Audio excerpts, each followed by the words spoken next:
आज सलाम महाराष्ट्रमध्ये आपल्यासोबत आहेत निसर्ग मित्र बिभास आमोणकर। बिभास हे व्यवसायाने कमर्शियल आर्टिस्ट आणि वाईल्ड लाईफ फोटोग्राफर आहेत आणि आज ते इथे आले आहेत ते पर्यावरणावर मनापासून प्रेम करणारा एक माणूस म्हणून। अनेक निसर्ग संवर्धन संस्थांच्या कार्यात ते सक्रिय सहभागी असतात। रेस्क्यू ऑपरेशन्स मध्ये त्यांनी भाग घेतलाय। आज आपण त्यांच्याशी त्यांच्या कामाबद्दल अनुभवाबद्दल बोलणार आहोत। सर, तुमचं IBN लोकमतमध्ये स्वागत।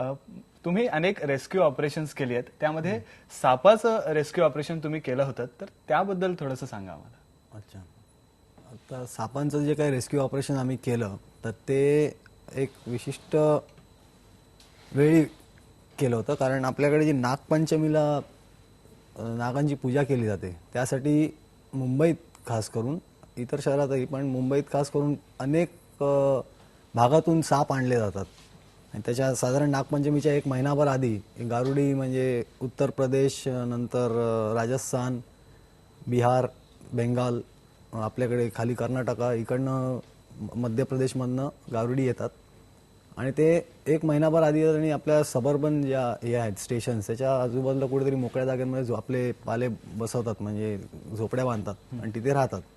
तिथनं ते शहरात येऊन इथे नागाचा खेळ दाखवायचे पूर्वी, आणि तेव्हा आमच्या लक्षात असं आलं की एकतर हे जे नाग किंवा इतर साप देखील पकडून जे आणतात तर ते बेकायदेशीर आहे।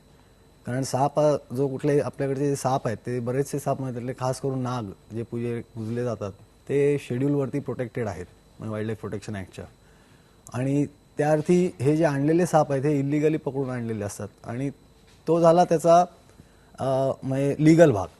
पण एक माणूस या नात्याने जर आपण त्या प्राण्याकडे बघितलं तर त्याची जी काय हाल होतात त्यावेळी, तर त्याच्याशी आमचा जास्त कन्सर्न होता।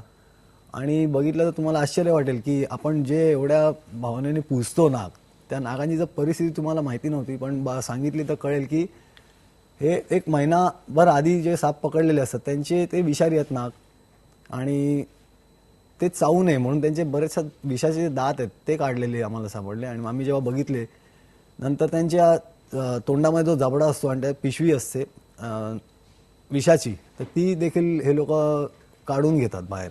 बऱ्याचदा बाहेरनं त्याच्या डोक्याच्या इथे पंक्चर केलं जाते आणि अशा त्या अनेक इजा त्या सापाला झालेल्या असतात। अगदी नक्कीच, म्हणजे बिभास खूप हाल केले जातात सापाचे।